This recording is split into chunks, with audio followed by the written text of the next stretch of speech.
Stock market లో earthquake వచ్చిందండి. April 7 చాలా మందికి రెడ్ స్క్రీన్స్ షాక్ ఇస్తున్నాయి. సెన్సెక్స్ ఆల్మోస్ట్ -2226 పాయింట్స్ డౌన్ అయ్యాయి. నిఫ్టీ -740 పాయింట్స్ డౌన్ అయ్యాయి. నిఫ్టీ 22,161 దగ్గర క్లోజ్ అయింది. సెన్సెక్స్ 73,137 దగ్గర క్లోజ్ అయింది. ఆల్మోస్ట్ 3% కంటే ఎక్కువనే క్రాష్ అయిపోయినాయి మార్కెట్స్. 19 లక్షల కోట్ల అమౌంట్ అనేది ఇన్వెస్టర్ యొక్క వెల్త్ అనేది వానిష్ అయిపోయిందండి.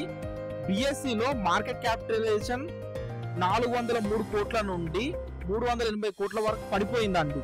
ఈ క్రాష్ అవ్వడానికి కొన్ని రీజన్స్ ఉన్నాయండి. మెయిన్ రీజన్ వచ్చేసి ట్రంప్ చైనా మీద టారిఫ్స్ ఇచ్చాడు కదా, అది ట్రేడ్ వార్ జరుగుతుంది అనుకొని దానివల్ల ఒక రీజన్. సెకండ్ రీజన్ వచ్చేసి యుఎస్ రెసిషన్ వస్తుందని ఇది గ్లోబల్ మార్కెట్ మొత్తం పానిక్ అయ్యాయి. ఇండియా మీద కూడా ఇంపాక్ట్ ఉంటుందని స్టాక్స్ అన్ని పడిపోయాయి. వరస్ట్ హిట్ అండి. మెటల్ 6.7% పడిపోయాయి. రియాలిటీ వచ్చే సెక్టర్ వచ్చేసి 5.6 పడిపోయాయి.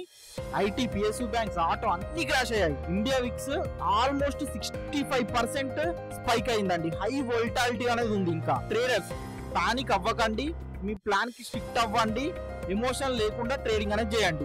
ఈ రోజు మార్కెట్ క్రాష్ గురించి ఫుల్ వీడియో మన యూట్యూబ్ ఛానల్లో ఉందండి. ఇన్స్టాగ్రామ్ రీల్ లో చూసిన వాళ్ళు బయోలో ఉంది, యూట్యూబ్ లో చూసిన వాళ్ళు డైరెక్ట్ వెళ్ళి చెక్ చేయండి. థ్యాంక్ యూ సో మచ్ అండి.